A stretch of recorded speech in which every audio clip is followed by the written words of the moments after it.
Hello, everyone, and welcome back to the Dark Pixel Podcast. My name is Mike. My name's Kason. Oh boy, let's see. Today we got a lot of great topics from you guys, man. Some heavy stuff, some complicated things, complex thoughts. It's going to take time to digest. It's gonna be one of our best podcasts ever. So tell everyone you know right now, because tell them right now, best podcast ever is about to go live. Happen. Yeah, it's about to go down. Hello, Melchior, Blade, and Eva. Glad to have you guys with us. So the first topic here, this was a comment that was posted on the video that I put up on Monday. Came from CP-P. I'm not sure how I'm supposed to. Maybe it's CPashp.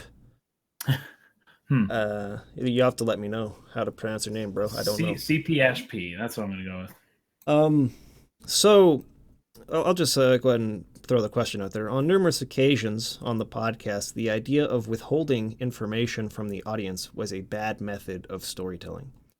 This video, however, shows how effective that technique is. So what makes this form of narrative work? Is it only due to the timing of payoffs or the way a mystery is presented? I'm really glad you brought this up, because I do remember on occasion that we have mentioned, withholding information and storytelling in kind of a negative light. Talking about it as if, it's not a good thing. And what I want to do is clarify what we meant by that, because withholding information is not inherently bad. It's not bad to withhold information in storytelling. That's not like a default position. If withholding information is wrong, that's bad. All information should be presented at the very beginning of a film every time, right away. Just everything. Let it all out. And you bring up the point there that I was going to make, is that every story in existence, to some degree or another, withholds information. That's how you create suspense. That's how you create drama. That's how you tell a story. You withhold the ending until you have set it up properly to where you can then, bring that piece of information back into the conversation. Exactly. Yeah. And what I was pointing out in the video was, that building suspense or mystery, more particularly in the first scene of your story, is generally a good way to go to get someone real invested. And it's like, okay, cool. I want to know what's going on here. Yeah. From that point, as a general rule, you will then want to, in bits and pieces throughout the story, start answering the questions. Start, not all at once. Obviously, you lead up to a climax, but you give like bits and pieces. The puzzle pieces kind of start coming together as you're going through. That keeps the audience feeling satisfied, keeps them wanting to keep going, like they're getting somewhere. Mm-hmm. But again, with storytelling and with art in general, it's there is no like hard rule on anything. It's encouraged to break conventions, try something new, mix and match things, try to do something that's unexpected, and to whatever degree of success or failure you have with that, hopefully it continues to push forward and we continue to get exciting, cool things coming. So I think what we were probably talking about. And again, I don't know exactly where. I remember. Okay, so if you remember, then refresh my memory on it. Okay, I believe we were talking about spoilers specifically, and I know that you don't care as much about spoilers, and I care a lot about spoilers, and so we were just kind of having a discussion back and forth about the pros and cons, and I believe that this was brought up in the sense of, well, the revelation of information is the director's prerogative. He is the storyteller, and if you think that maybe knowing certain things ahead of time doesn't ruin it for you, I would disagree, because just the fact that you know it ahead of time kind of ruins the direction that the storyteller is the journey he's trying to take you on, right? And so then I think that was maybe where we had a discussion about that. At least one time, that was definitely it. Yeah. I think, I mean, I don't know of anything specifically where the only thing that comes to mind when someone brings up, hey, you talked about it being a negative thing before, is the show Lost, where I felt like it constantly withheld and it became a fatiguing process. I felt like they don't really even know themselves. They're just going to we did talk about that. They're just going to keep this going forever, right? Yep, make that money. Go season 7. Just keep going. Lucky season 7. So the device of withholding information is used to just continually keep a show running forever. And there aren't any satisfying answers being given along the way. I got to a point where I think it was somewhere in season 2 where I was like, they're just never going to answer this question. I don't freaking care anymore. Yeah, I stopped watching on season 2 also. Because they kind of backtracked. When season 2 started, you thought they were going to go right where season 1 ended. And you're like, they were almost there. They were so close. And you realize after a few episodes that it's like, oh, we're going backwards. We're retelling stories. We're going back into other characters. We're not actually going to make it there the way we thought.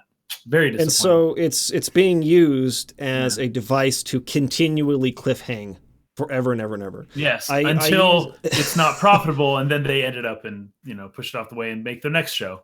Yeah. I used a clip in my video of a little girl and this ice cream guy, or a guy who was selling ice cream. He would hand her the ice cream and she would grab it, and then he would pull it away and like the cone would come out. And she's like, oh, man. And then he would hand it back, and then she'd try to grab it, and he'd pull it, and it was like a second cone or whatever. And she's like, oh. So, like, that's funny. The clip was being used to show or demonstrate the concept of, like, you think you're about to get something, but then in Vagrant Story, they'll slam to black a lot and do their credits, and it's like making you wait just a second longer to sort of just like keep going. A little bit longer, yeah. And I felt that was a really, really nice touch to like keep the viewer or the player really interested to keep going and find out what's going on.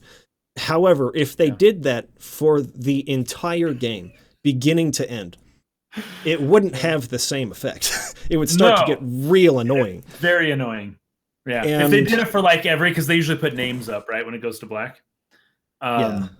If they started putting down like all the rotoscopers and all of the like individual like character riggers instead of just the director, producer, writer, they started going like down the list of everyone who helped make this game. Yeah. I mean, at some point you have to start delivering on the promise. Like if that ice cream guy had just kept doing that for like an hour to that little girl, it wouldn't be amusing anymore. Oh, jeez, eventually she would get really frustrated. Maybe her mother would be like, "Why are you freaking stop, doing this to my kid? She's crying. Like, stop." At some point, you've got to actually start delivering on the promise of the mystery. Otherwise, your audience is going to get upset. So that's one reason I can think of where withholding information could be done in a bad way. Another thing that I wanted to bring up is that, generally speaking, when you withhold really important information, it's because you want to have like a big reveal or a big twist later in the story. Yeah. And sometimes that the information you're withholding is done at the expense of connecting the audience to the character and helping us understand what they're thinking and feeling and what their motivations are. And that's also not good. You want to have a twist that doesn't just withhold everything our main character knows, because we generally want to know what the main character knows and see the story through their so that we can identify with them. Yeah, we need to know who they are to some degree. Yeah. Yes, and we're learning the mysteries with that person, right? So they don't know it, we don't know it. We're learning it together. Generally, if we have information withheld about the character, that things that they know about themselves but we don't know, it makes it really hard to connect, and then it can feel really arbitrary or contrived when those things are revealed, and it feels like, well, we should have known that too. We were there, or we... Right. So generally, the type of information you want to withhold is only information that the character also doesn't know, but that will eventually bring greater complexity to what the characters feel and what the characters want, and make it bring greater conflict to the character, right? versus hiding things about the people and then revealing them in a contrived way later. Right. I think a good example and also a bad example of a director who has done one and the other is M. Night Shyamalan, who He's getting better again, though. He's slowly getting better to where he used to be. In The Sixth Sense, spoilers, I'm sorry, I should have said this first. If you've not seen the movie, if you have any plans ever of seeing the movie, this is pretty much 22 years. So. This pretty much makes that movie. So if you know this, then the movie isn't worth watching. In this case, I would say it is important not to be spoiled. Big. Most M. Night Shyamalan movies, that's a big deal to know that. Yeah. End of movie stuff. So in the end of that movie, it's revealed that the main character, Bruce Willis, has actually been dead the whole movie and is a ghost. He's been trying to help a boy who sees ghosts, sort of like deal with his issues. And it's very clever the way that that's revealed, because all along we have been with the main character and been going through the things that he feels and been connected to his family problems. Like his wife won't speak to him, but we don't know it's because he's a ghost. But to him, it's like my family life's falling apart. All of these things are going wrong or have sort of gone downhill since this incident. And he can't figure out why. And it's very relatable as you go through the journey of that character who's trying to help this boy.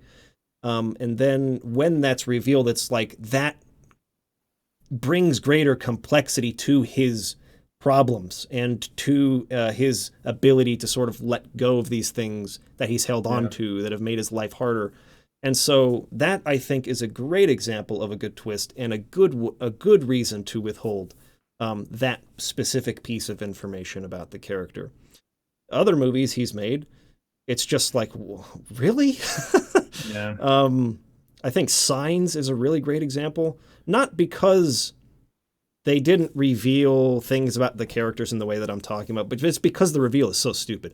You have intelligent life that comes to a planet that is made of 70% poison, where the air is like, at least there are particles in the air that's poisonous. They come down without any sort of like suit or protective gear. That's right, they're naked. And try to take over a planet that is literally poisonous to them. It's sorry, guys, so dumb. Spoilers.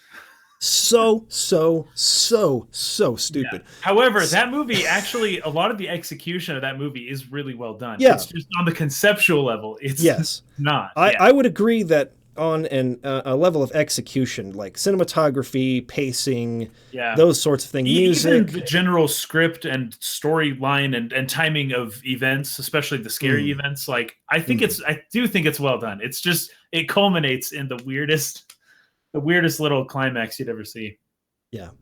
So anyways, hopefully that clarifies maybe where we could have been coming from in the past on withholding information. Withholding information is not in any way an inherently bad thing, and every story does it to some degree.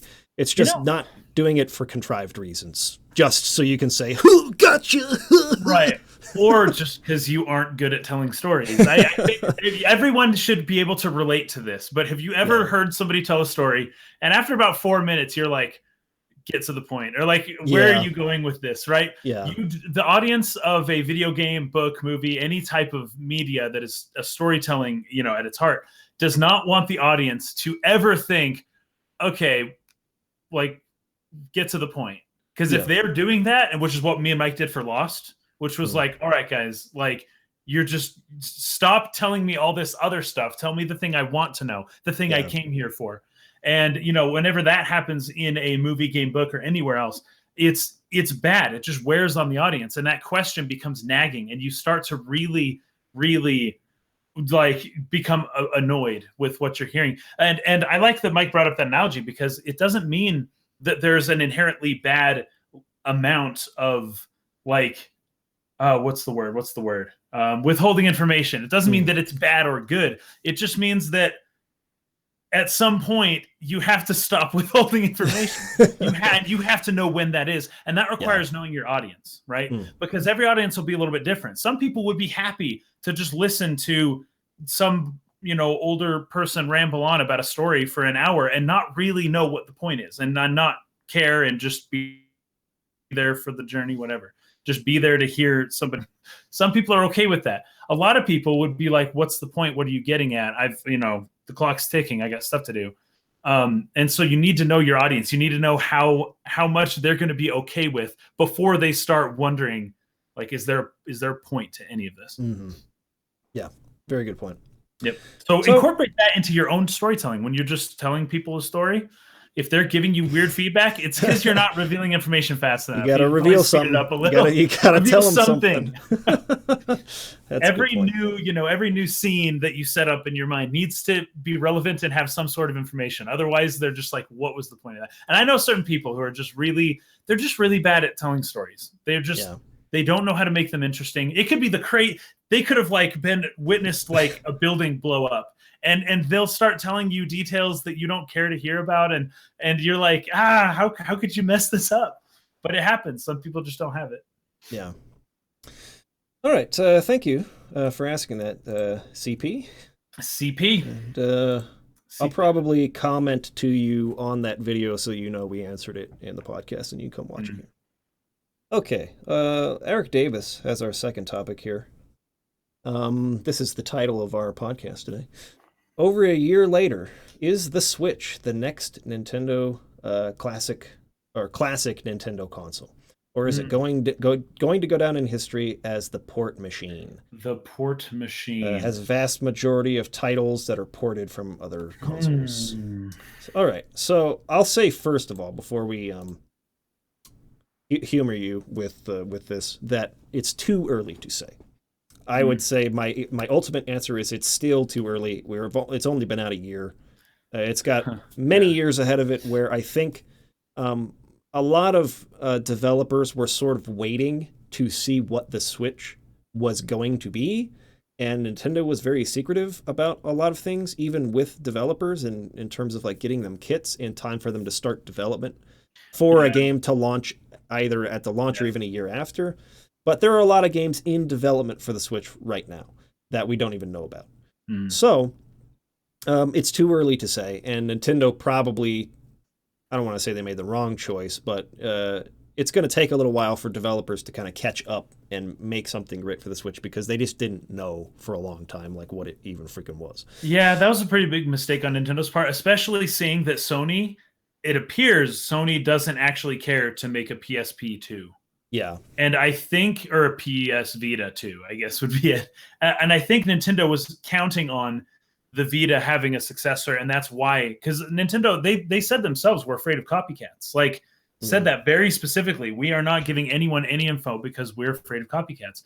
And as time moves on and we see that Sony is actually not, at the moment, it seems, they're not interested in copying the Switch.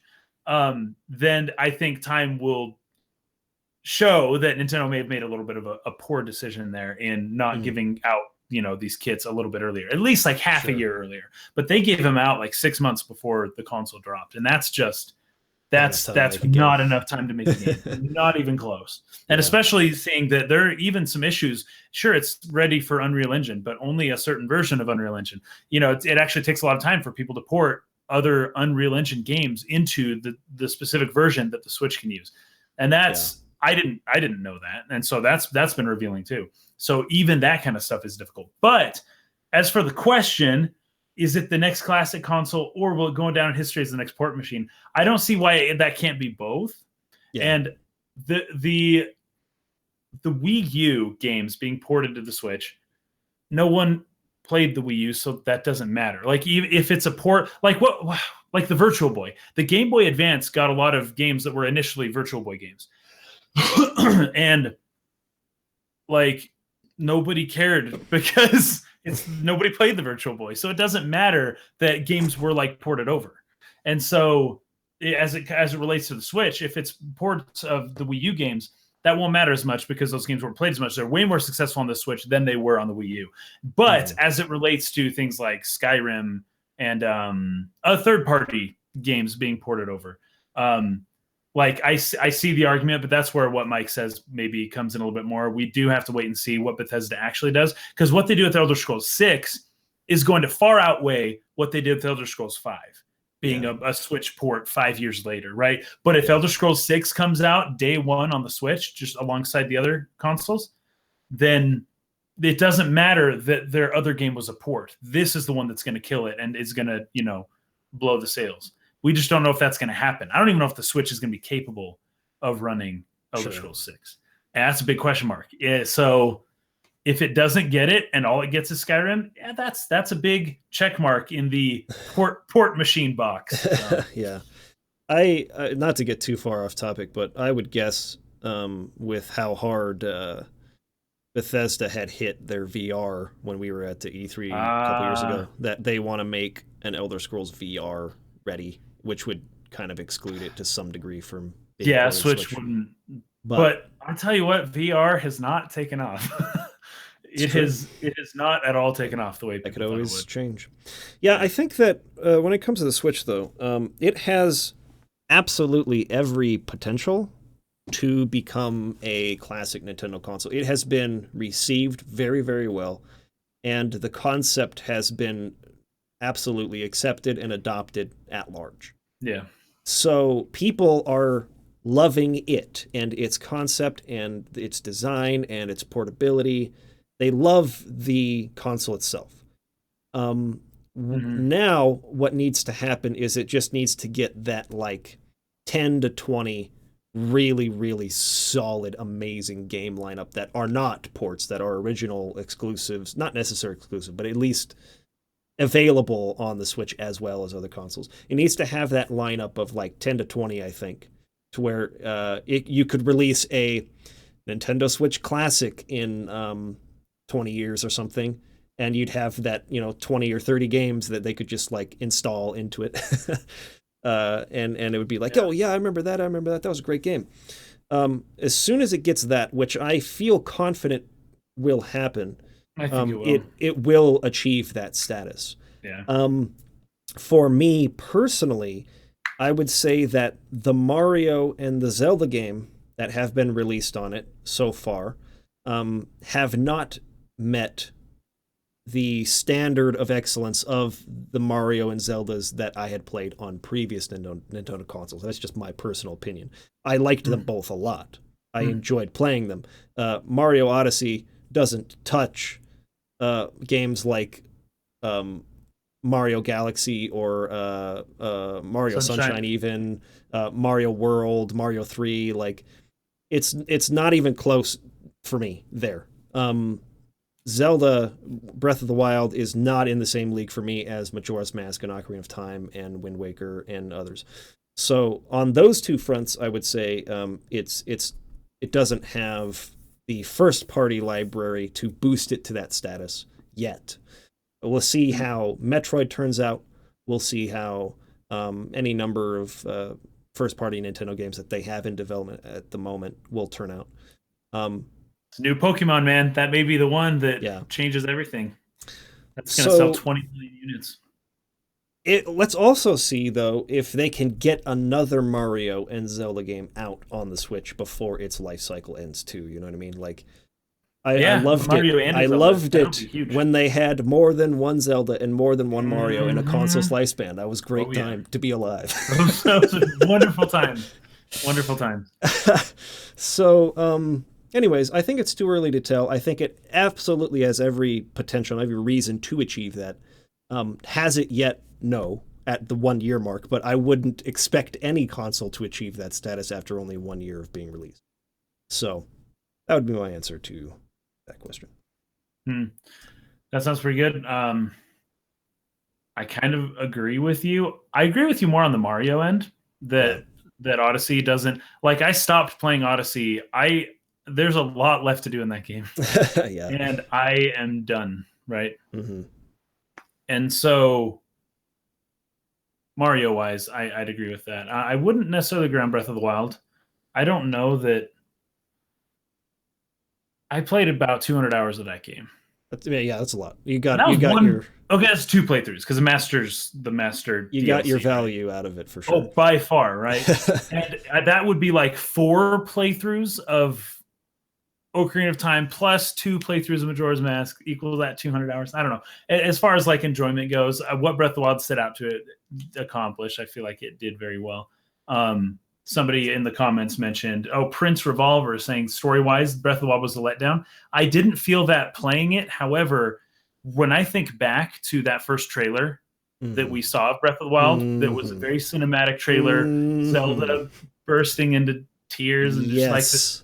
Yes. That's what I was did wanting. have some expectations on the story that I would agree they were not met, right? Yeah. However, the reason I wouldn't consider that Breath of the Wild was a letdown, generally speaking, is because it offered so much more in other categories that, to me, just tipped the scale.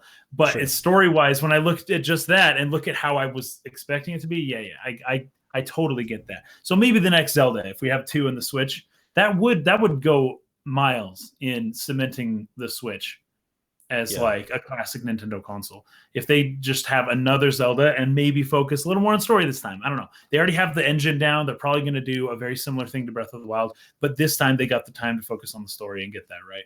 So that'd be a big deal. But that's just 2 games. You mentioned you need like 20, right? To make like a classic Switch kind of thing. If they're going to do a Nintendo Switch classic 30 years in the future, well, probably just 15 years in the future.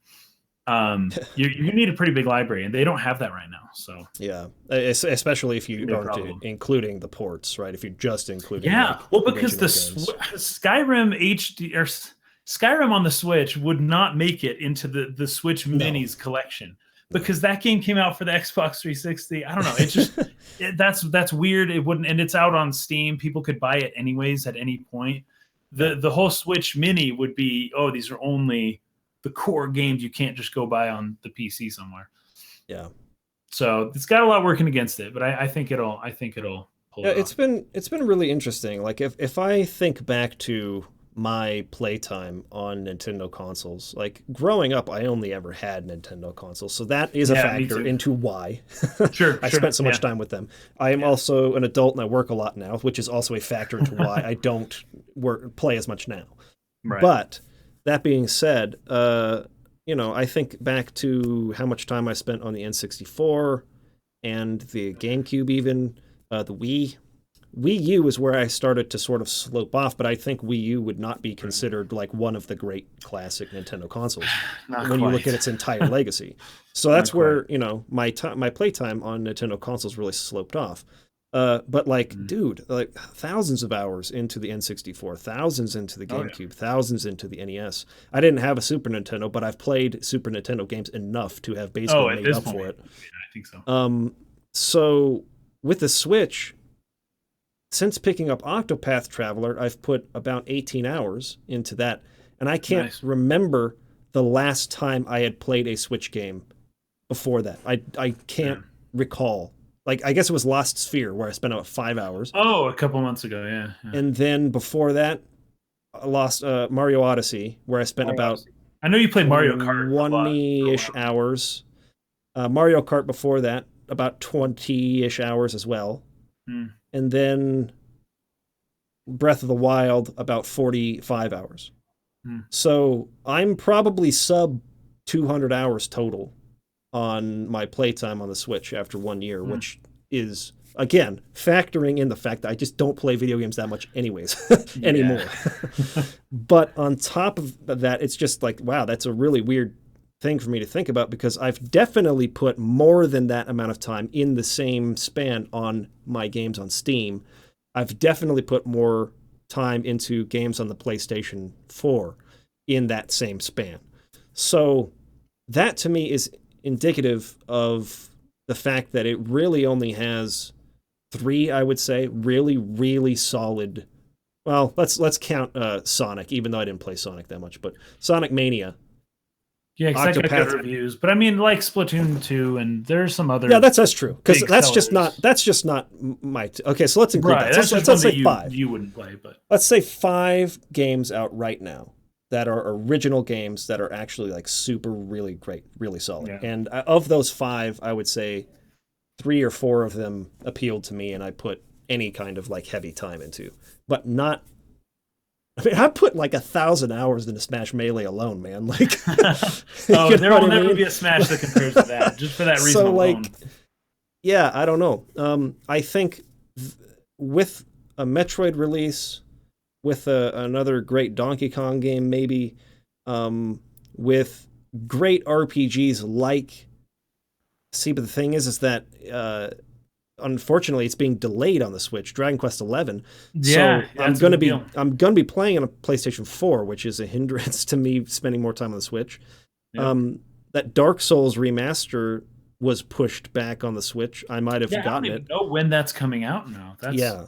So like that is another factor that could keep it back. But anyways, overall, I think it has Mark Lewis brings up Golf Story, which is one of the best games I've ever played. Okay, we'll add that one. Golf Story really, really, really blew me away. I wouldn't say the Switch is overrated. I would say that it hasn't been out for a year. It hasn't had time to reach its potential yet. Yeah. I think that as far as the console itself and what it can do, it's actually really great. And it has deserved the success it has had. I just think that it needs a greater library before I could say it measures up to the Super Nintendo and the N64 and stuff like that. So yeah, we'll see. That's kind of what Melchior Blade 7, if the Switch doesn't provide 10 great exclusives by 2020, I consider it overhyped. There's the overhyped and maybe there's some arbitrariness in terms of the numbers, but that sounds about right. I mean, at least after 4 years in, there should be at least 10 great must-have like hit titles on the Switch. And right now it's got about half of that, but there's still time. There's still for sure. For sure. All right. Okay. Thank you for the question, Eric. That's a good one. All right, let's move on here to J.R. Shire. Ooh. Okay, he asks, one of the unique aspects of video games as an artistic medium is that the person engaging with it has a direct impact on the course of the piece and interacts with it in a way that is different than writing, static art, theater, and performative arts, cinema, or television. Though many people might buy and play the same game, each person will encounter the game differently, almost as if Da Vinci painted and personalized Mona Lisa for every single person who asked for it. What are some games that truly highlight the uniqueness of video games as an artistic genre? And conversely, what are some barriers that keep the medium from realizing its potential? Okay, I think that it's a very good question, and there's a lot to discuss here, like a lot. I have a lot of thoughts on this. I think where I want to start, though, is that I'm not quite with you 100% on the premise of what you're saying here, in that, especially the analogy of Da Vinci painting the Mona Lisa differently for every person. I think that video games give the illusion of choice really well, but there aren't actually that many permutations or that many different ways a game can really go. Like, even if you're talking strictly on the gameplay side, like how you defeat a boss versus someone else, to some degree, you still have to hit the boss in the same weak spot as someone else did, the same number of times before it falls. The same button, yeah. Maybe you hid a little bit more and played more defensively than someone else, but essentially the way forward is exactly the same as every other person who plays it. Even games that give you choices in the story, there's still only really like a certain number of endings you can reach, a certain number of choices you have. All of that is limited. It's more like Da Vinci painted 3 or 4 or 5 versions of the Mona Lisa, and you got to pick which one you like. I think that would be a closer analogy than him painting a legitimately different one for every single person. You know what I mean? Right. So it's not quite at the level of interactivity and player choice that I think you're indicating here, but I would invite you to watch, if you haven't yet, our podcast with Emily Short. It's podcast number 101. Yeah. Because I think that games have the potential one day to become what you are describing here. And that's going to come through artificial intelligence, and through the game basically being able to recognize customizable inputs that you put into it and respond to them with a program that's written to tell them how they should respond, given basically learning. It's machine learning. Machine learning is what I'm getting at, right? So watch that podcast if you haven't, because it's really fascinating stuff. That's not as far off, she thinks, as maybe some of us would think. That being said, you're now if you just implemented it in 16-bit instead of having to do 3D everything. Yeah. So anyways, moving past that part of it, which games, or did you have any thoughts on that before? About the Mona Lisa da Vinci, I would just say that art is experienced differently by different people, even when it is the same piece. Mm-hmm. So I guess I would have a similar issue to you about the whole Da Vinci. That nothing against, the analogy, J.R. Shire. I think that when people look at art, you can be standing next to the same person at the same place, and the fact that the piece, is objectively there and mathematically shows this many strokes of color, does not speak as much as your own life experience leading up to the point of you standing in front of that painting, and how different it's been for everybody else. So people having different experiences in a video game isn't all that different from people having different experiences looking at a painting. Some people look at a painting and they burst into tears, right? Because it speaks to them. And that probably 99% of people who see that same painting, they aren't going to have that same reaction. It doesn't evoke the same feelings for them. And so a painting is something you experience, not just something you look at. And when you look at it that way, then all of a sudden a video game being an experience that changes depending on who's playing it, it doesn't seem all that different as an art form, really. Mm-hmm. That's a really good point, actually. I really like that. So jumping over into what are some games that truly highlight the uniqueness of video games as an artistic genre, especially when we're talking about interactivity. This comes down to telling the story through gameplay, I think, is what you're getting at. And generally, the way that you want to do that, or the way that I've seen or heard of it being done effectively in games, is when you use a gameplay mechanic as a metaphor of some kind. Yeah. That's when it has a deeper meaning, yeah. Yeah, and that metaphor plays into the literary and thematic content of the story somehow.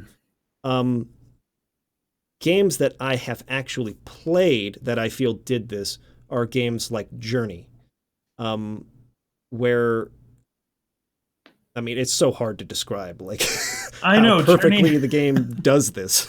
Yeah. But through the exploration, through meeting the people, especially when you have the online aspect in there and people are meeting with you and going along with you, and there's just so much in the game where the gameplay is used as a metaphor for the thematic premise. I've said this example a million times on the podcast, and so I don't want to feel like I'm repeating myself, but I really feel like the Nibelheim incident told in Final Fantasy VII is a great example of this, where they used the gameplay mechanics of RPGs with stats and levels and equipment and that sort of thing to show how powerful Sephiroth is next to our little level 1 cloud guy, and how cool it was that he was just like slicing and dicing all these high-level enemies and killing them in one hit. But it's showing you that through gameplay mechanics, it's using them as a method to show how powerful the character is, and that like made him so much more intimidating and cool than if they had just had some person in the Shinra building talking about how powerful Sephiroth is and all these feats he had done. Right, it wouldn't have the same impact. Games I have not played, but that I know more or less like what the premise is, Papers, Please, I think, is a really great example as in any game where you're basically you stamp passports and you make decisions about who and who is not allowed, uh, basically to get their passports approved or whatever. And not to spoil anything, I haven't even played it, but from what I know, like there's some really tough decisions to be made in that game, right? But again, that is an sort of an illusion of choice. That's where the artistry comes in, is that they're making you feel like you have this person's life in your hands, right? And you have to make the choice or whatever, and that you're affecting what happens to that person. But really, it's a binary thing. You either stamp the passport or you don't. There's only really one or two choices there, or really only one choice, I should say, one or two options. Hotline Miami is another one where they use the violence as a metaphor to have a really powerful message at the end that kind of gut punches you. I think those are some examples that do a really great job of using gameplay as a metaphor to blend right into the thematic content of the story. And I think it's always great when games can pull that off, when they don't try to separate the two, but try to like harmonize them in some way. So, yeah. One of the things that I think video games do really well that no other medium can do is like immersion in the sense that when you go to a village or a city or town, whatever you call it, when you go somewhere, and the Final Fantasy games do such a good job of this, but having like being able to just walk around the town and talk to people, that seems really simple, and it's probably not difficult to program and write the dialogue and do all that kind of stuff. But video games in general, where like one of the scenes that comes to mind is right in Final Fantasy VII, right after you bomb the towers at the very beginning, and you're chilling out at Tifa's bar, and the theme song is playing, right? Tifa's theme, I guess. So it would be the I can visualize it on the piano, but I can't think of it. Yeah, the melody, the Tifa's theme. Anyways, so that song's playing, and you get to choose how long that song plays for. It's on a loop, right? Mm-hmm. In a movie, you would be in that scene for about 3.5 minutes, maybe, and then you would be out and you'd be on to the next thing. In the game, you're in that scene, and you are more there than even a movie can try to have you be there. You're more in the moment in that place, and you can do whatever you want in that place. It can last as long as you like. You can listen to the music for a long time. You can talk to every single person there, or you can just talk to Tifa and try and leave, and then you see the cutscene, and then you can just get out of there whenever you want. But as a storytelling like mechanism, the feeling of being a part of things, I think that comes with being able to talk and interact with other people around you, especially the other groups of Avalanche. Or you talk to Barrett, you find out more about his stuff. You go in and you talk to Tifa, and you have that whole moment together. You can just sit at the bar and she'll give you a drink, right? And the ice clinks and you go clink, clink, clink. And I never knew that was ice clinking when I was a kid, by the way. I always thought that it was like the glass, it was just a sound effect they threw in there.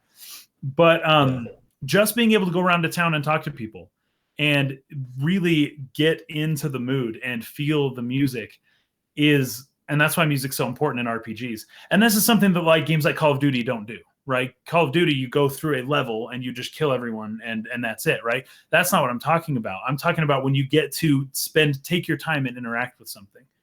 And in interactive media, like video games, is what really kind of drives it as an art form. And like it would be like looking at Leonardo da Vinci's painting, but being able to talk to the people in the painting as well. Sure. And I don't know. I don't see how that can't be art. But I think that RPGs, and this is just too broad of an answer, but RPGs specifically do a better job of that than I think any other game. Because it's story driven and you get to be a part of the story. You get to just being able to go and talk to people in ways that you can't do in Call of Duty or other games like that, or Mario, is huge. It's massive, and it helps you to like be in the space. So yeah, I agree. I think that there's a lot of potential yet unrealized with how much Yeah. you can interact with and actually affect and change a Yeah. story. And But the higher up that goes, yeah, the more immersive it'll be. but I think that what games do right now, especially RPGs, like you said, is they give you the illusion of that really well, to the point where you feel like you're a part of it, you feel like you're impacting it, you feel Yeah. like you're affecting it, even though you're not really. Ooh, So, I have something right here. Eva Woolridge brought up The Last Guardian oh, and Shadow of the Colossus, but specifically The Last Guardian. That so if you were just watching that as a movie, right? A lot of the things that that animal does and goes through are for you, like yeah, you, the kid player of that game, right? And you made certain choices that impacted the fate of this animal, and that it would then try to help you out as you got yourself into a situation that was, maybe too difficult for you, right? And that thing comes in. If you're just watching a movie, it would be so easy to be like, no, stupid kid, don't do that, right? Or mm, um like it would be so easy to be detached from what's happening. But because you physically with your controller told this person to go from point A to point B, and all of a sudden this other animal may have maybe gotten hurt or whatever it is because of your actions, it carries a whole different weight behind it than just watching events unfold or being told a story because you yeah. did it. And it's like way more powerful. I think The Last Guardian was a great example, Eva. Yeah, and even with Shadow of the Colossus, I think it also utilizes the violence as a metaphor too, especially with the way that game sort of like twists toward the end. Um, so yeah, both really good examples, I would say. Yep. Good question, J.R. Shire. Your beast. Thank you for asking it. This next one's from Chocolate Rob. Classic. Classic Chocolate Rob question. Classic chocolatiers, man. Okay, what happens when show don't tell goes wrong? The problem can be that if things aren't explicitly stated, the audience can completely miss or misunderstand just what is being shown. For example, I always understood the mechanics of summoning and the history of sin in Final Fantasy X quite easily. I felt it was all shown quite clearly, but many people, yourselves included, didn't seem to get it. Telling will ensure everyone is keeping up. What is your opinion? I think we might have just lost Kaysen. Still there? No, he's clean cut. Okay, well, I'll get started on this, and he'll probably rejoin. So I talked with Rob about this a little bit in terms of a kind of clarifying what he meant by certain things. And so we've talked a little bit since then, and I might be repeating some of the things I said to him and maybe not remembering perfectly what his responses were. So if that happens, I apologize. He can probably clarify himself if he wants to in the comments. Okay, so getting at the heart of the question, there is, I think, always a risk when, well, actually, no. I think I want to flip this around a little bit because I don't necessarily agree that Final Fantasy X shows and rather than tells the pivotal plot points of the story. I think it's actually the opposite. I think that it tries to tell it through dialogue rather than showing it. And I think that is the source of the confusion for people who didn't quite grasp that. For example, in my first playthrough of Final Fantasy X, I didn't understand that Dream. Okay, sorry, spoilers for Final Fantasy X. Yes. I didn't quite understand that Dream Zanarkand was being summoned by the same method as the Aeons are summoned, right? Like I felt Yeah. like the word dream confused me a little bit because I thought of it as the abstraction that it is in our daily lives when we go to sleep. It's not real. It's not real because it's a dream, right? That tripped me up a bit, the terminology of it. Whereas when I realized they're being summoned physically it exists physically. It's just being summoned there. It was like, oh, okay, I'm with you now. Now, having rewatched the scene where this is explained by the faith of Bahamut, the little kid, who sort of like talks to Tidus and explains this, he does actually use the word summoning, which I missed in both playthroughs of Final Fantasy X that I have done. Yeah. I did not, for whatever reason, I don't know if I was distracted at the moment or if I was just like trying to process the last thing that had been said, because I'll do that sometimes. Like, I find that when I'm watching a movie or I'm playing a game and there's a long scene where a lot of stuff's being explained, there's a big exposition dump. What I'll find, I'll do this with books too, actually. I'll be reading and like I'll find that like my eyes glaze over for a second and I'm contemplating or thinking about the thing I just read or saw or heard, and then I've skipped down a page and I missed a bunch of stuff. Or the scene has gone on for about 2 minutes and I've missed the last 2 minutes worth of dialogue and I'm a little lost now. I think that in scenes with really heavy exposition, like that scene in Final Fantasy X, for me personally, I don't know how universally this can be applied to people in general, but I sometimes will stop paying attention, for a lack of a better word, because I'm trying to digest or process something that was just said. Like, oh, wait a minute. So how does that connect to this and this and this thing? And I'm doing that for a second mentally, and it's like, oh shoot, I think I need to catch up with what's going on here. Hopefully the context of what they're saying now will help me follow what they've said for the last minute or so. Right. Yeah. So this is why, actually, classically throughout my life, I go to see movies in the theater more than once, because I feel like when I see a movie, I miss things the first time watching it, and I want to go through again and be like, oh yeah, I didn't see that the first time. I find that I do that quite regularly, and I think it's because of how my brain works. So in Final Fantasy X's case, I actually think the confusion could be, at least for me, the fact that they do too much telling and not enough showing. When you are showing, like if they had shown Yu Yevon and the Faith and him, basically forcing them to, not forcing them, they were willing to do it, but anyways, they summon Dreams Anarchind and you see it materialize, and it's done in the same way. If they had shown some of the war between Bavel and Zanarkand, if they had shown some of these things in a scene rather than just through dialogue, I think that could have actually helped to make it a little more clear.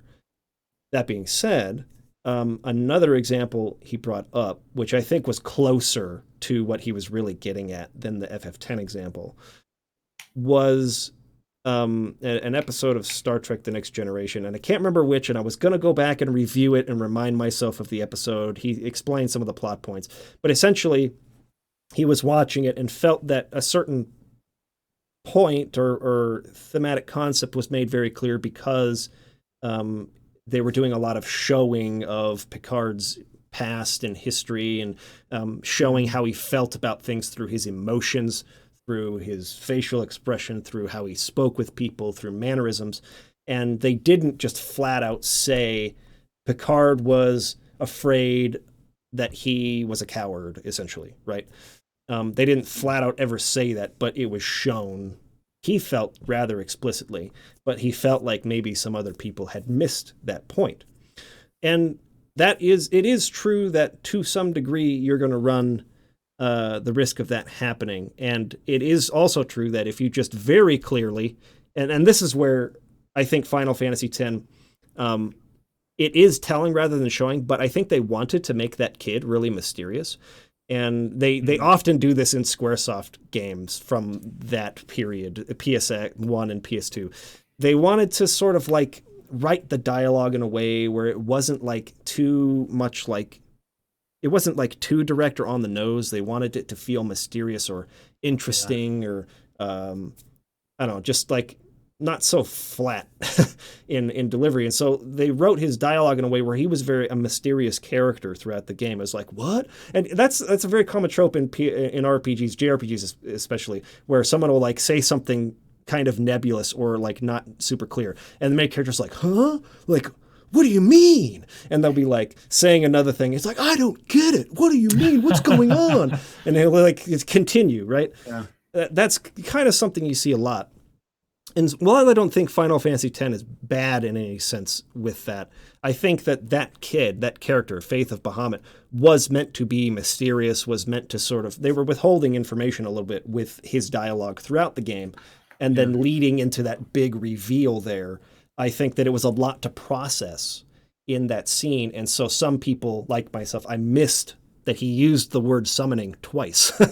And didn't connect that dream and summon were essentially the same thing. Anyways, I'm kind of going in circles, but yes, you're going to run a risk, and you have to decide who your audience is, I think, before you get started, as to like how much you're going to let them work through in their own mind. And then how much you think you need to explicitly state or make very clear. And there's not really a right or wrong answer, because, you know, a lot of people played Final Fantasy X and they had no problem understanding that point. Like you, Rob, like a lot of people probably in the chat right now are also probably saying, I got that right away. I didn't. I know a lot of other people who didn't as well. I wouldn't say that's a majority. I think the majority of people who played FF10 loved the game and understood it well enough. So, it's a fine line. I think it's just a matter of determining who's your audience. How much do you trust that they're going to put the pieces together? And then, of course, comes down to execution. How well did you really leave good hints along the way that allow them to connect? So there's a lot of factors that go into it, but I don't know. I don't know what the best answer is to this question. I mean, I guess Show Don't Tell did go wrong, but it's funny that Final Fantasy X, which is considered one of the better Final Fantasies, right? Yeah. By most people, that I agree with that. It was a really good game, but when I look back on it, I did not know what was going on the entire game. But I kind of just got used to that, and I identified a little bit with Titus in that he just kind of went with it, and it's like, all right, let's just go with it. But there's weird things going on. I don't know what's up. I don't know where we are. I never knew like where we really were until basically the end of the game. And I never knew that it was the whole Dream of the Faith was a summoning thing until you told me. And so I missed that whole thing too. And I don't really know exactly why, but I would say that the fact that I was okay with the world the way that it was, and with the way things in the dream in the game were going, is evidence to how well everything was constructed. It's just by the end of it, I didn't know what the point was. Like, I didn't understand why certain people had to, you know, do what they did, or certain other people had to, you know, maybe not be there anymore. I didn't understand why anything was happening, but it was a cool game. It was a great journey. And so the execution of Final Fantasy X was so well done that I kind of didn't care. And I just kind of let it be at that. And when me and Mike talked about it, I was like, yeah, I don't know what happened, but it was pretty cool. But you know, I think a lot of people kind of came away with that same impression essentially. And I wouldn't say the Show Don't Tell went wrong. I think they showed it so well that the fact that I didn't hear them tell it, you know, it just didn't matter. Sure. And after I was made aware of that, it really clicked. Everything made perfect sense, which means that I knew it all along. Like things did make sense within the confines of the world. I just was missing one little link that essentially made the whole thing make sense. It's not like I needed the whole story re-explained to me. And it's not like maybe some parts of Kingdom Hearts or anything like that. It's just like, no, this one thing, knowing this one thing makes everything fit, which means that everything already fit. I just was missing a little piece. So I wouldn't say that that's necessarily an example. I don't know where Show Don't Tell does go wrong. If the job of not telling you what's happening, like maybe you just didn't like the movie very much, but you don't know what you don't know. And so if Show Don't Tell goes wrong, then at worst everyone's confused, but no one ever really knows the answer because it never they didn't do a good enough job. So there are probably instances where it's happened, but I wouldn't know because I don't know what the director was thinking. I think that, again, kind of on a general scale, when you show and you don't tell, it should be clearer, because usually we can read when you see something for yourself. You don't have to have it explained to you, right?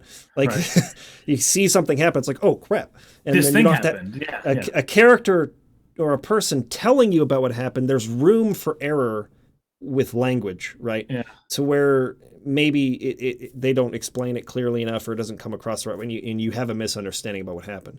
However, there is a subtlety sometimes with show don't tell, where you're trying to express a deep, complex emotion of a character just through seeing their face, and that can be read differently by different people, and some people might not quite grasp it. So I think when you're going that route in how you show, that sometimes people are going to miss it. And that's probably what might have happened in this Star Trek episode that you're talking about, Rob. Yusuf Shaukat says Death Stranding equals show don't tell, right? And so far, yes, but I haven't played the game yet, so I don't really know what's going to happen there. But that would actually be a pretty good answer as far as like, when does show don't tell go wrong? Actually, only issue is we haven't played it yet, so I can't criticize anything because I know nothing about it. I remember, but if what they're showing follows through, it would seem that we're going to have a case of showing not telling in a maybe not a good way pretty soon. Yeah. So Death Stranding is a really good example, I think, to sort of like try and break down, because the trailers, I remember what we've seen. I remember watching that latest trailer E3 and being like, I don't have effing clue what's going on here. Yeah, and then there were a lot of people.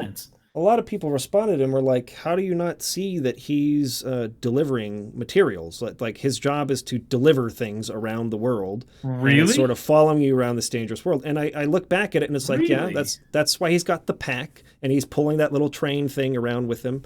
Sure. And it's like, once someone said that's his job is delivery, it was like, oh, that's actually kind of clear. I look at it and it's like, oh, how did I not see that?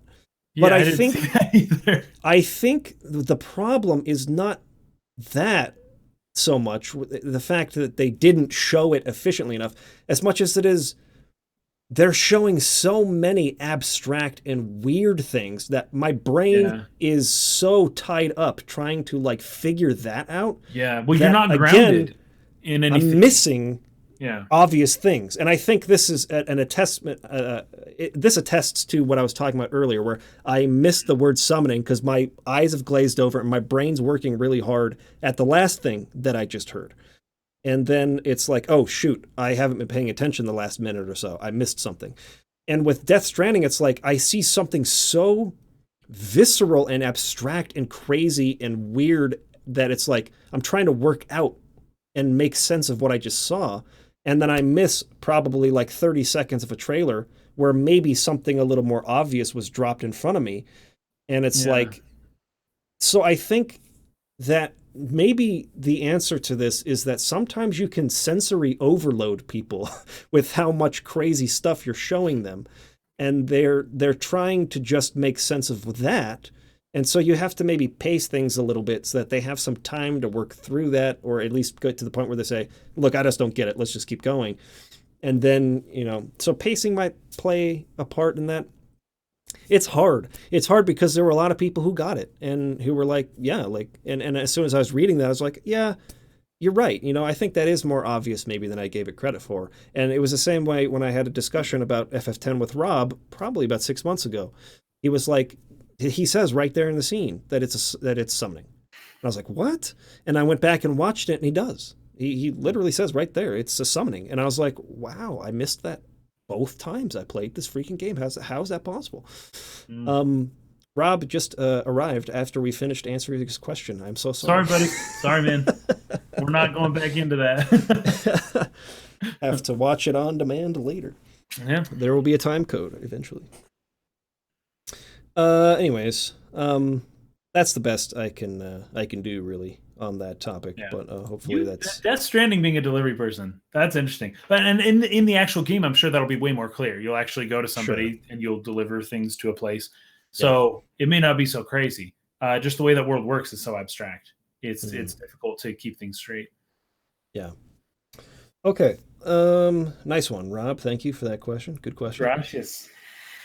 Moving on here to Daniel Imperial. Do you enjoy it when RPGs require you to spend a lot of time in menus configuring equipment, stats, etc.? I No. personally have I personally have a Sorry. lot of fun with games like Vagrant Story or Final Fantasy VI, where there's a lot to do in menus, even if it might be a bit time consuming.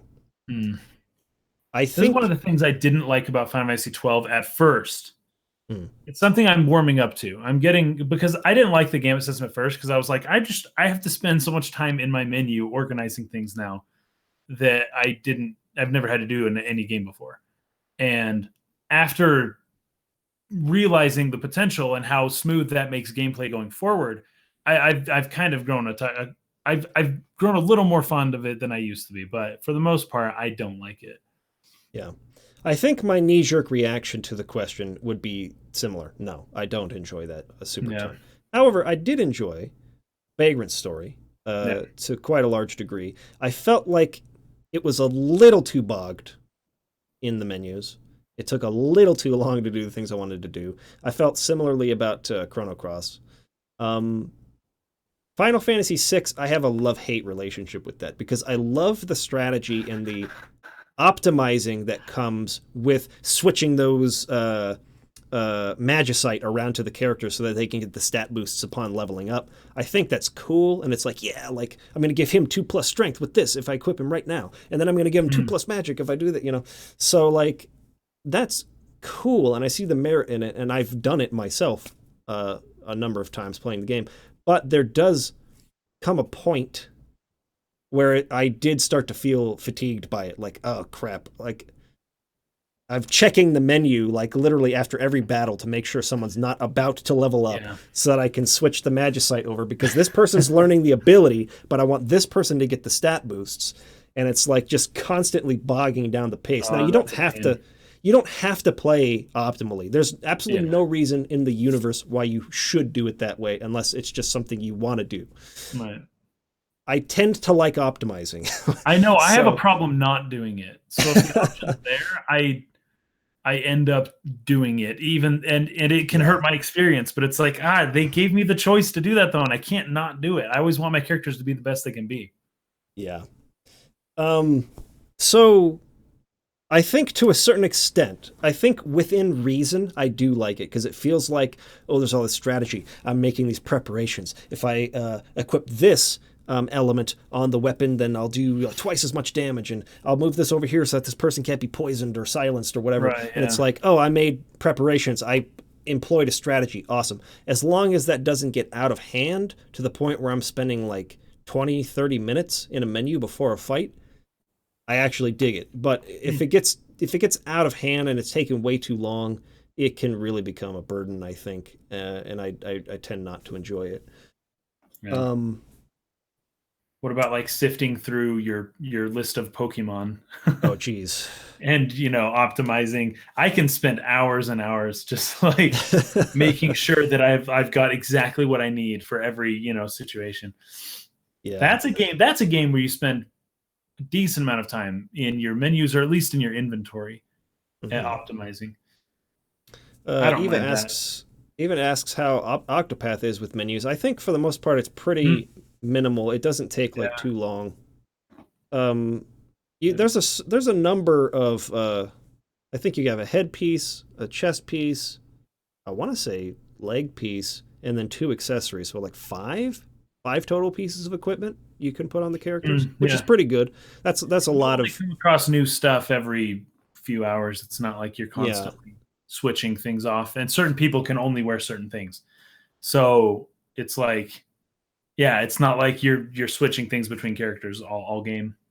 Yeah, and I feel like the menus are really well optimized from just a access standpoint. You don't like click through 5 menus to get to something. It's like click, click, bam, change some stuff, click out. So I think that the UI design, the interface, is actually pretty good in Octopath, so it's not too much of a problem. Some RPGs, especially older ones, were really freaking intense with like how many sub menus there were, and it's like there's 5 clicks to get to this screen, and then when you're in there's like a billion options. It's like like just a click, click, click, click, click, click, click, click, click, click to go to all these different things, and that can be tiresome for sure. Yeah, absolutely. I think that's an indication of bad UI design generally. I think so. I think this isn't. I don't know if this is a rule at all in design, but personally, I would think being able to click, like say a start to bring up your menu, we'll call that click 0, right? Yeah. It should then take you 2 clicks at most to get to whatever. A thing. Yeah. No more than that. Does not do good on this end. There's a lot there too, yeah, for sure. So yeah, generally no, but generally yes, but within reason.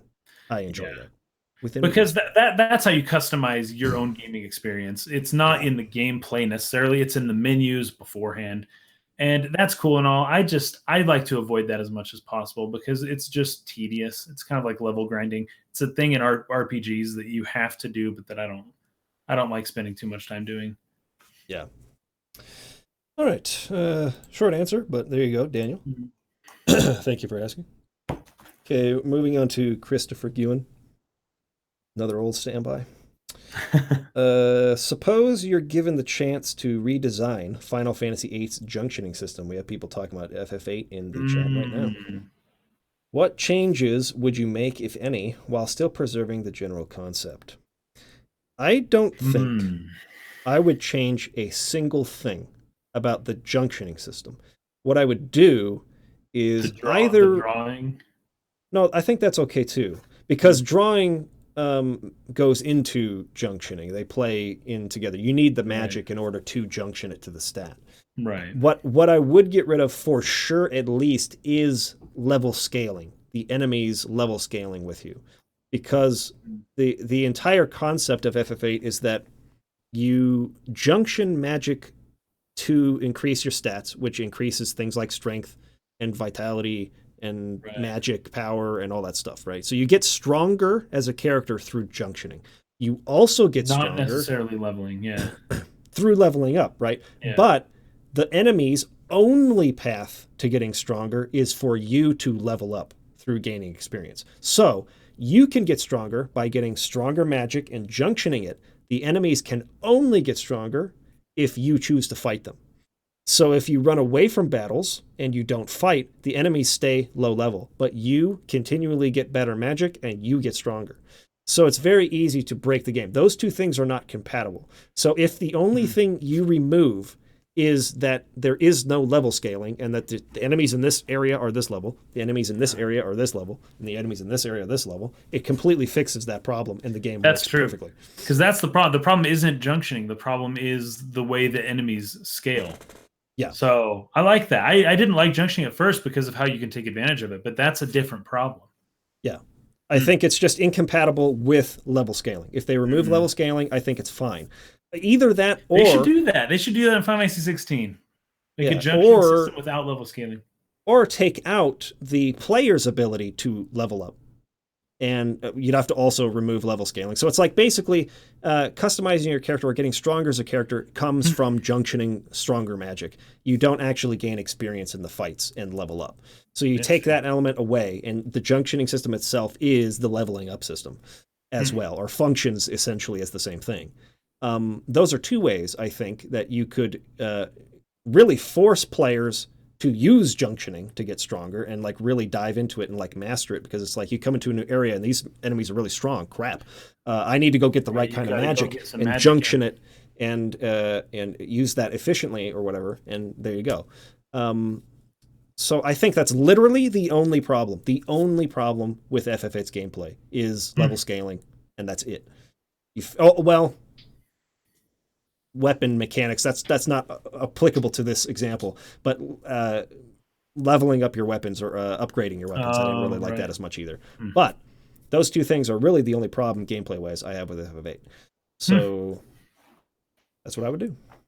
Well, that sounds great. That was a very well thought out response. So I've got nothing to add.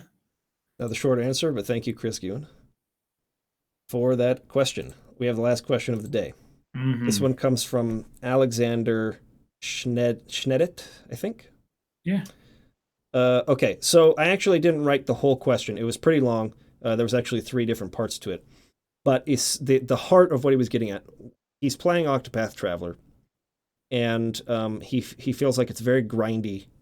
And it really bothers him in RPGs when the characters that are not in the active party don't level up. Yeah. So you're leveling up all these dudes, and it's like this guy's left behind at the low level. Yeah. And then you got to bring them in, especially in Octopath. You got to go do their story now, but they're like way behind. Yes. And so now you got to grind their level up so they can do the mission or whatever. So he takes issue with that and wanted to know our opinion on party members outside of the active party not receiving experience and not leveling up with you. Yeah. And our thoughts about Octopath Traveler's grinding nature in general. Jeez. Well, those are great questions. The whole not leveling up thing, I don't like it either, but I guess I like it better than the alternative of them actually leveling up for not having done anything. Right? And so the issue to me is that if you don't juggle your characters properly, then you end up only using the same characters throughout the entire game, because these same guys that's happened to me in Final Fantasy 12. I used the same like 3-4 characters, and all my other characters were like level 8, level 9, and my dudes were level 40, 45. Yeah. And they were useless. I had nothing to do with them. I had no use for them at all, eventually. And that sucks because you have no freedom to, utilize their skills. Now, luckily with Final Fantasy 12, with the way they're, I did not play Zodiac Age. So the way the system works is that anyone could be anything basically at all times. So I didn't really need any additional characters. With Octopath Traveler, it's a little bit different. Something may work well at the beginning that doesn't work well as you keep going. But I don't like it, but I would. It's on the player to juggle things correctly, because I wouldn't like it if the characters continued to level up and they didn't battle. They didn't do anything to gain the experience. So, Alexander Schnedit, this one I guess would be on you. Although anybody can easily make that same mistake, but it is a mistake to not utilize your characters and to level them up. Of course, that takes more grinding. Sounds like you don't like the grinding in general. I don't think Octopath is crazy with grinding, but it sounds like you don't like grinding, which means that switching characters just for the sake of getting their level up and grinding longer is something you don't want to do. And I sympathize with that. And I think that's probably where the hinge, the crux of the foundation of your resentment comes from. Is from not wanting to grind. And so then these other guys get left behind because you don't want to use them. And I get that, but I don't know. Do you think the game's too grindy? Okay, so, well, a lot of thoughts here. Let's start with Octopath Traveler. Yes and no. Yes and no.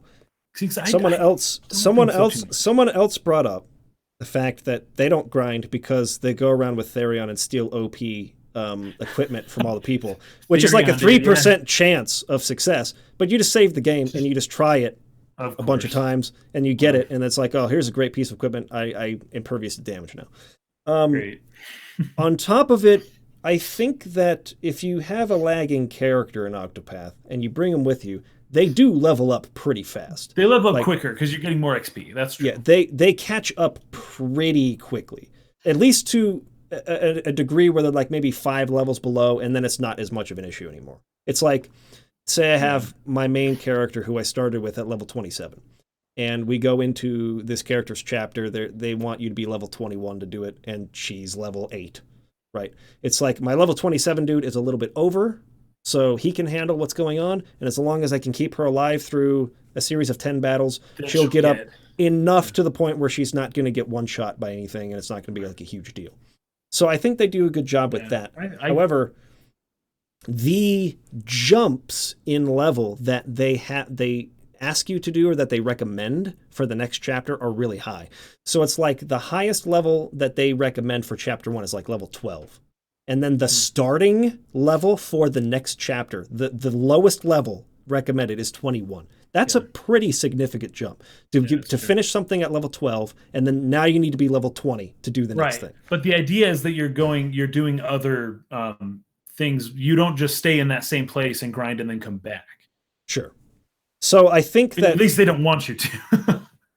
So I think that like they offer plenty of opportunity to where it might be level 12 now, but you're going to go do the level 12 for 8 people. And through doing that, you'll be higher than level 12. In my personal experience, I only got up to level 18 through doing all 8. And then the next one required was 21. So it was 3 levels over where I was. And I did feel like I needed to grind a little bit, though I only did about 30 minutes of it. It wasn't like excessive. It wasn't like I had to freaking grind for 2 hours in order to progress. And if I was smarter with equipment, if I was paying more attention to the details, if I was trying to steal stuff like somebody mentioned, I probably wouldn't have needed to necessarily. Right. So I think that there are ways around it in Octopath if you really look for them or if you know what you're doing.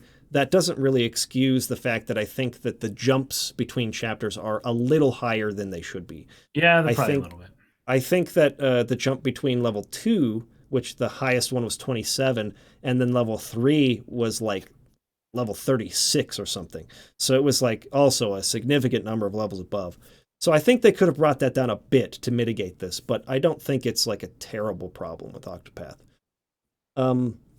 Now, in terms of how I feel about games where the party outside of the active party does not level up, I usually don't like that at all. It's very annoying. In FF12, the same thing happened to me, where I got to the end of the game right before you start ascending that freaking 100 level tower. Oh my gosh, what a pain. And I was fighting the dragon that meets you like at the door of that place, and he casts I think it's curse or something like that. And the way the curse number starts going down, your maximum HP goes down, not your current HP, your maximum. So it's like it decreases all the way till it's 1. So even when you're healing, you're only healing 1 HP, and anyone could be one shot. It's a horrible, horrible status effect. Yeah. And the only way around that is to use the bubble spell or have bubble belts or accessories or whatever that mitigate that or nullify it, right? I had no idea. I had never had that status cast on me, so I had nothing to mitigate that. All my dudes were falling down to 1 HP, and then everyone was dying, and I had Vaughn left to bring in. He's freaking level 9.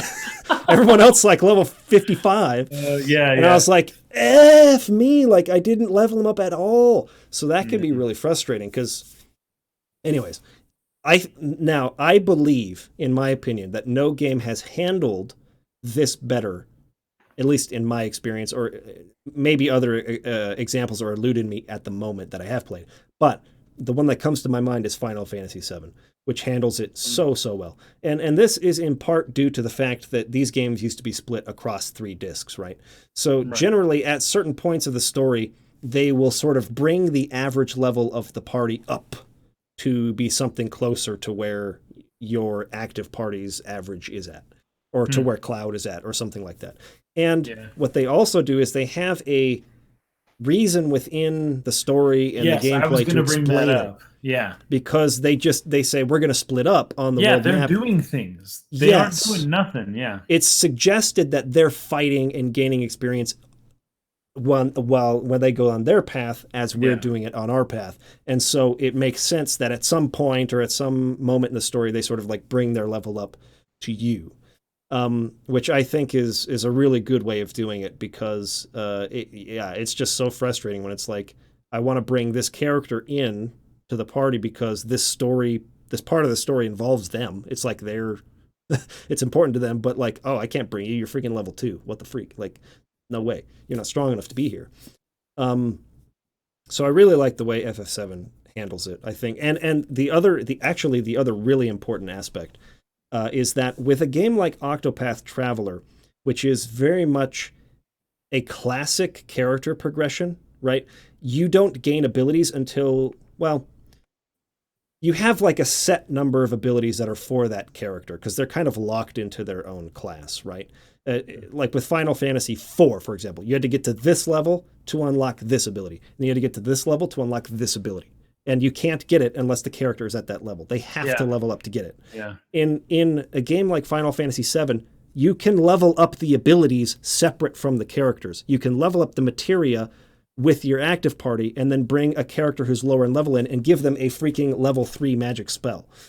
So they can hang because the abilities are available to everyone, regardless of level.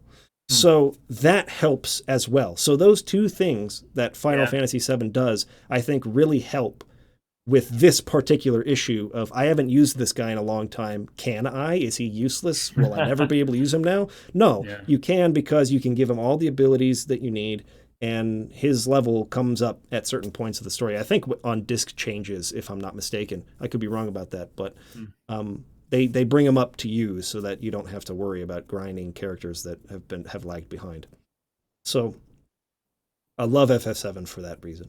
That's what we're missing by having all our games on one disc now. Yeah, I know, dude. Fetch. Stuff like this happens. We need to go back to 3 discs so that our party members can join us on the next disc. Oh. Okay. Great question, though, Alexander. Yeah, very much so. Hopefully you start having a better time with Octopath. Maybe you can look up some good strategies for avoiding grinding. That Therion one, though, I mean, that's funny. I didn't really think to do that, but I have thought to do it, but I've also thought it might be less time to just go out and grind than to try and steal a 3% chance over and over and over again. Like, which one would really be faster? I don't know. Apparently, it's faster to just try and steal, but yeah, well, because you might get lucky. Exactly. You might get it the first try. I generally am very unlucky with things like that. I know, me too. Yeah, it takes forever. Horribly unlucky. So I would probably spend that's twice like 1 as in 33, 1 in 34. Something like that. It's a lot of 34 times your game. Is that faster than just going and fighting 20 enemies? I don't know. I don't know. We have to time that. Somebody's got to put up a video where they do an experiment. They time it. Yeah. How long it takes to steal versus how long it takes to level up in Octopath Traveler. And then I'll know. Okay. That is the end of our podcast today. We're done. The podcast is over, people. What are you still doing here? Oh, I watched Mission Impossible today, the new one. Oh, dude, I need to go see that. Dude, it's freaking wonderful. It's such a good movie. I've heard it's awesome. It was beautiful. It's probably the best of all of them. Lorne Balfe. The score. Yep. I want to see it, if only for that reason. I want to see the score because of him. Or I'll see the movie to listen to his music. Didn't he message us or comment on a video or something once? He might have, because we did a remix. Yeah, we did a remix of Assassin's Creed. I think he shared it on Twitter or something like that. Yeah, he was the composer of Assassin's Creed 3. And so we did a Assassin's Creed 3 video. How to Train Your Dragon, which has a beautiful soundtrack. Mm-hmm. He's a beast. He's great. Yeah, he's great. All right. Anyways, we're done. Thank you for watching. You guys are beasts. Thanks for all your support. We will see you again soon. Have a great week. Peace out.